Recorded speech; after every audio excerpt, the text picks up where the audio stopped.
Alright guys, back again. Third and final deck. This is going to be the Shadowfang Keep deck. This is the Shadowfang Dungeon deck. Again, 60 cards per deck. We're going to open this one up and have a look at it. I have a feeling it's going to be very, very similar to the other two decks. And being that this is the last of the three, we should be able to get a little bit further into the game, or further into the explanation. Sorry about the noise I'm making. Further into the explanation of the game after this video. Actually, not on this video, but the video following this one. So stay tuned. Okay, we're going to open up this deck now. And again, it's most likely going to be the same format as the previous two. And okay, so start off with your your focus, your Dungeon Hero card, Lord Godfrey. Okay, so we don't get a glare on this one. Oh, interesting. Okay, same as the Dead Minds deck. It's a little bit different, in which the level 4 character is not the same as the 1, 2, and 3. Okay, the level 1 character is like that. Okay, Dungeon Hero, it's not focusing properly, you're not being able to see what's going on down here. Probably there, kind of, that's the best you're going to get. Okay, flip it over to level 2. Same character, different stats, different perks because he's a higher level Dungeon Hero. And once you hit level 3, same graphics, same everything else, and bang, shaboom, level 4, he's different.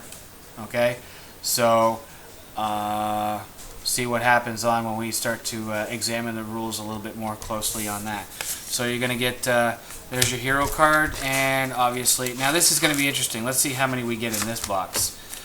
Alright, there's your rule book, and 1, 2, 3, 4. So I guess I kind of lucked out on the first one.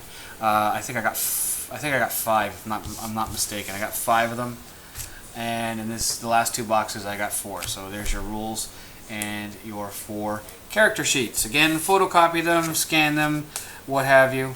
Just make sure, because you're going to have to be writing on them. You know what? You can even write on a sheet of paper. I mean, the information on these is a little redundant. You don't need to have them. Okay? Again, the format, you're going to have your... Well, let's just go all out with this. Let's just open this up here too. These are going to be your achievement cards. Again, you meet the criteria on the cards. You get the experience points. The experience points are there in order for you to level up your character, which you could really only benefit from if you're playing with a starter deck. Again, as I said on my last video, I encourage you to play with the starter deck and take full advantage of the leveling up mechanism in this game. It really brings a lot to the game and sort of emulates the raid capabilities and the character development capabilities of this game. Okay, and you can really only take advantage of that is if you use a starter deck, because they tend to be weaker, and you can build them up from there. The next set of cards, you'll see, rather thin. Okay, again, this is going to be your treasure pack. Your treasure pack can be bought separately, $3 or $4 a pack, but one comes in here. These are added to your deck.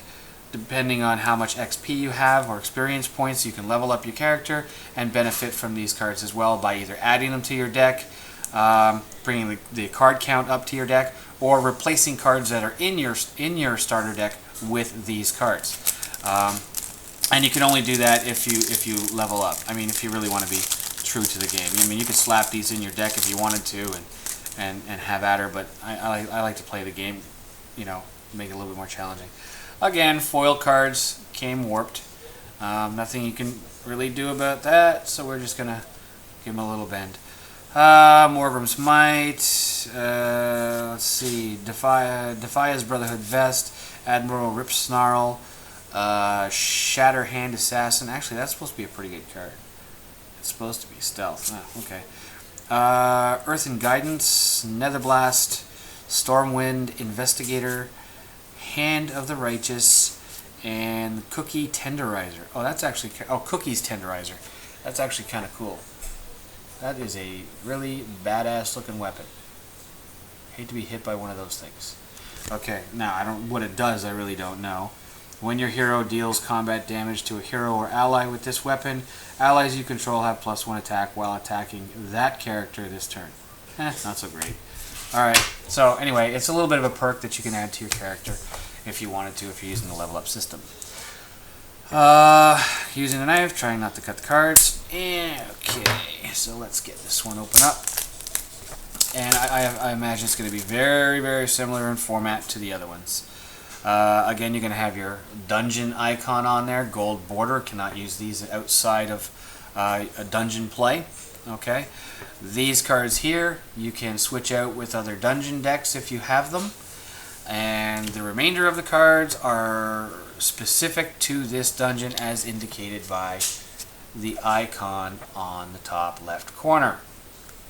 And that's pretty much it. Like I said, I'm really, wow, lots of ghouls in this one. 1, 2, and now I'm actually making note of the thing on top. Bloodthirster Ghoul 1, Bloodthirster Ghoul 2, Bloodthirster Ghoul 3, 4, 5, 6, 7. 7 ghouls in there. 1, 2, 3, 4, 4 of those. 1, 2, 3, 4, 4 of those. Mindless Horror, 1, 2, 3, 4 of those. Only one of those things. Odo the Blind Watcher. Dungeon Ally. Cool. Worgen Spirit. That's kind of neat. Okay, anything outrageous? Oh yeah, here we go. Here we go with the crazy ones here. Same icon, same graphic that we have on the picture, but pay attention to the top. Okay, it's different. These are your dungeon ability cards. Okay, I guess the icon, sorry, not the icon, the image, the graphic on here identifies it as an ability card. It also mentions it down in here. Dungeon ability. Okay, dungeon ability. What do you got? Pistol Barrage. Ooh, sweet. That's a nice looking card. That is awesome. Look at that. Look at that. Please focus, because that's a wicked. That's the best I'm gonna do for focus. Maybe if I move it out a little bit. Move it up a little bit. Maybe I stop moving the cards. Give it a shake. I wish you could see this in focus. Go like that, and down. Spending too much time on this card. It might be the lighting, but that is a nice...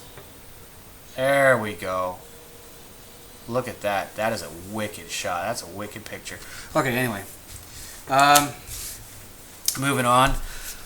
1, 2, 3, 4, 5, 6. Oh, interesting. Pistol, pistol, pistol, pistol, pistol. 6 of those. 6 of those. So, I don't know. The rule of 4s doesn't really apply to the dungeon decks. Protect. Ooh, Godfrey's belt. Cool. His breeches. Godfrey's crystal scope. And Godfrey's pistols.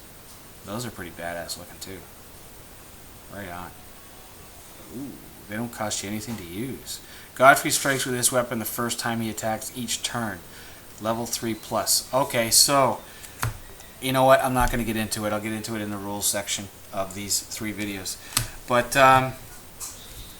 yeah, okay, there you go. So, what you have here is your 4 character sheets, your rule set. You've got your treasure pack in there. You've got your hero cards with different levels as the hero, the dungeon hero levels up, and then you have your achievement cards. You also have your dungeon deck and your basic dungeon allies, and the dungeon allies can be switched out with other dungeons. Although you might mess the theme up a little bit because these look like dungeon-y kind of things. Now, if you play them in Dead Mines or something like that, you might lose a little bit of theme, but really, it's a game. Have fun with it. All right, those are the three decks. We had the Shadowfang Keep, which was this one. The second one I did was the Dead Mines Dungeon deck, and the original one that I did, the first one, the Scarlet Monastery. Hope you guys like watching these videos. Up and coming, how to play the dungeon decks. Catch you guys later.